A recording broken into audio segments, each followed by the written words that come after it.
Hard fought one out there tonight. I guess first and foremost, can we get a health update? Do you know the status of the foot, the ankle right now?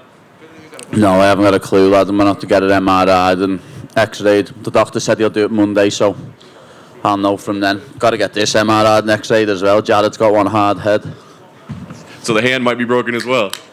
Not the hand, it's my fingers here. These like little knuckles here. It's the fat. Yeah.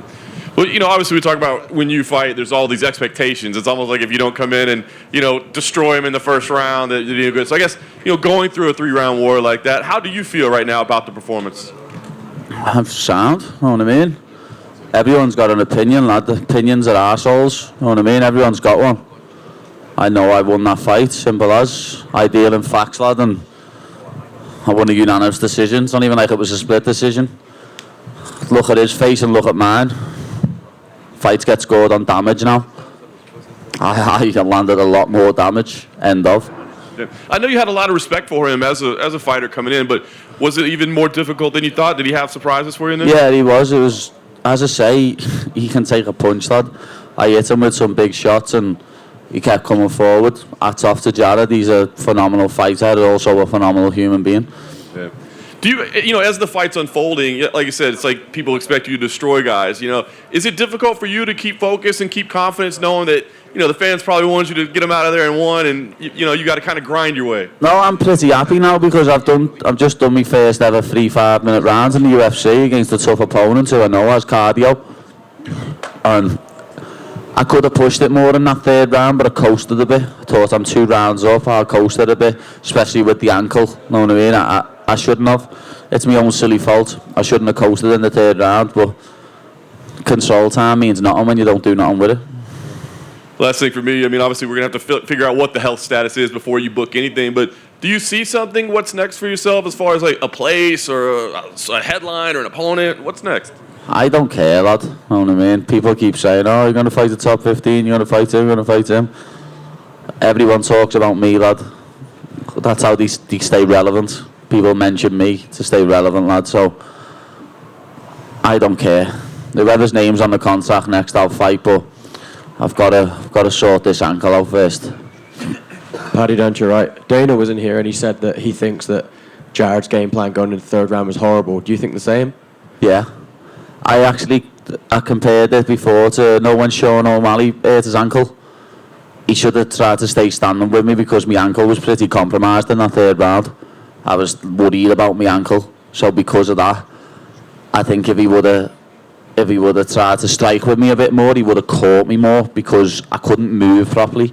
My foot wasn't 100%, so I think if he would have stayed striking with me, he would have had a lot more success because my mobility was a little bit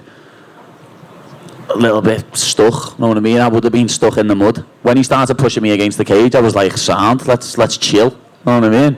And then I was landing more significant strikes with me back on the cage. Know what I mean? I think he landed 3 or 4 significant strikes in the 3rd round. I was landing knees to the body, knees to the face, little elbows, little punches. As I say, fighter scored on damage now, and look at his face and look at mine. And obviously, saying about the referee as well, Dana thinks, you should have done a better job of breaking it up. There was a bit of inactivity against the fence. Were you ever like, look, he's not doing anything to me, we need to separate it? No, as I said, my ankle was a bit compromised, lad. So when he was holding me there, I was like, sound, Jared, let's chill. You know what I mean? Let's just base off here, because the more I separate, the more I have to put weight on my ankle, and the more I have to end up worried about getting in a bad position with my foot, because it was bad. Like, as soon as I kicked him in the 1st round, I put my foot down and went, oh, what's happened there? And then I was thinking about my foot, and where I was worrying about my foot, he left hooked me.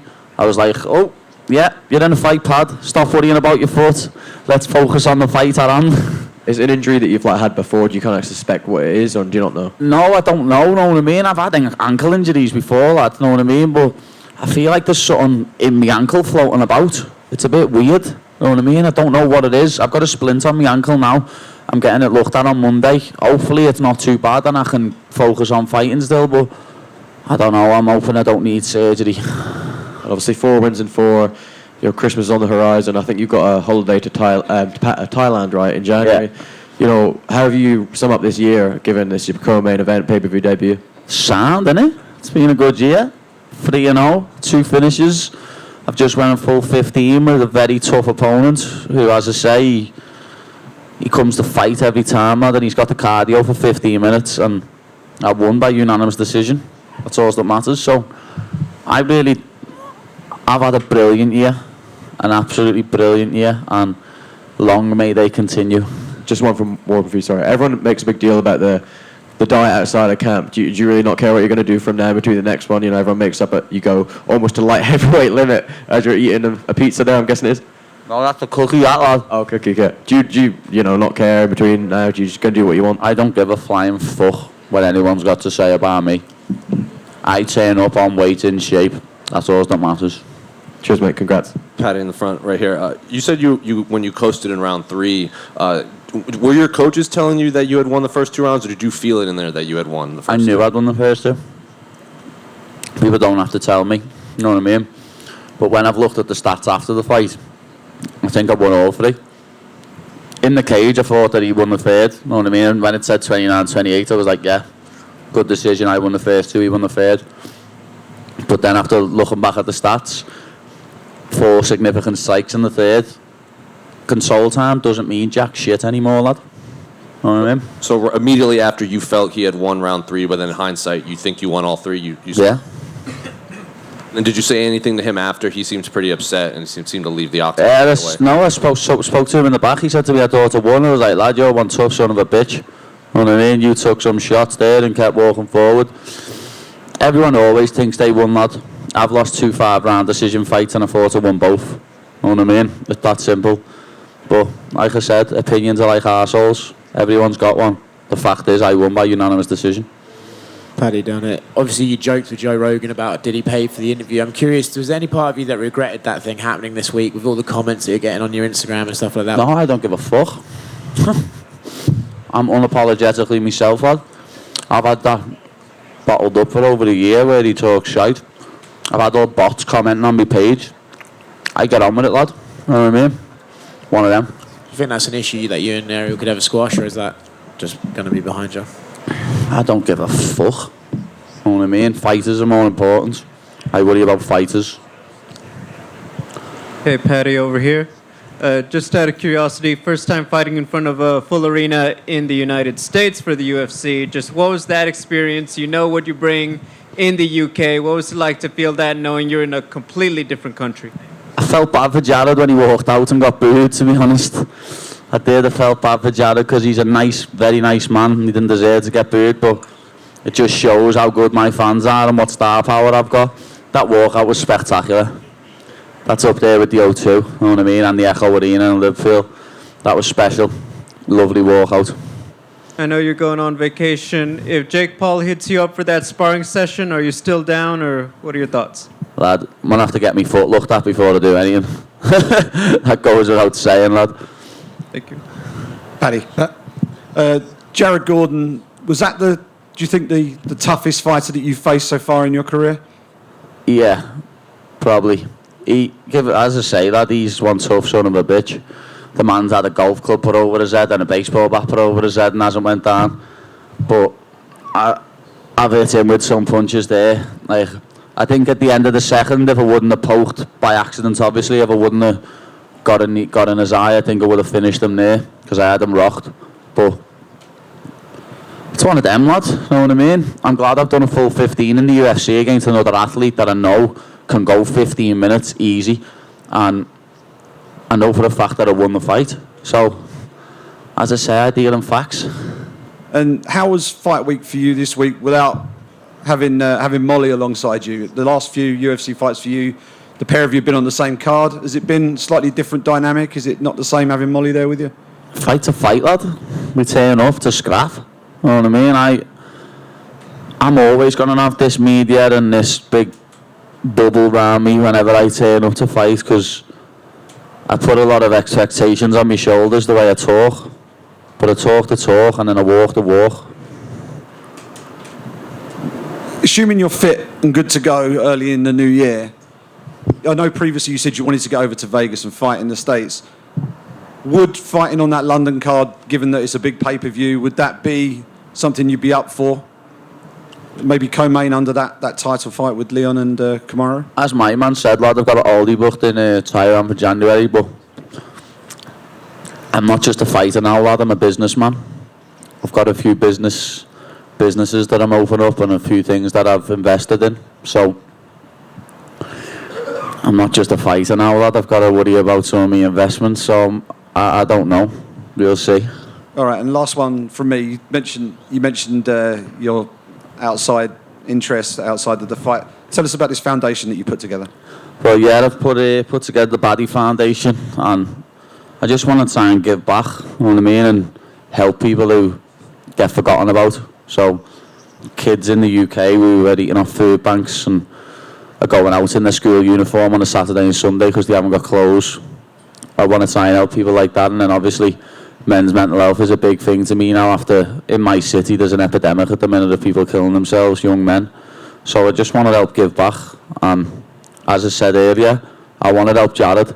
Jared's such a good man and he helps his community so much. So I want to work together with Jared and put some funds together with him and help some of the charities that he works with in his local community, because he does so much for them. And, you know, we was enemies for 15 minutes. But we'll be friends for a lifetime.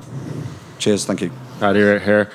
Jared just tweeted a few minutes ago saying, I was robbed and everyone knows it. There's a few other fighters who have tweeted out like worst decision in UFC history and things along those lines. Why do you feel that maybe the outsider perspective is so far against you as far as how this fight unfolded? Because I'm me, lad. It's just because it's me. You know what I mean? I don't know who's saying who else thought he won? Any idea? There's a lot of people. If you kind of look over the fellow fighters on Twitter, Dominic Cruz said he thought it was a terrible one. People called it embarrassing. I was sitting next to Dominic Cruz before, and we spoke about it, and I said to him, control time means nothing. Damage. Look at my face, look at Jared's. I don't care what anyone says, lad.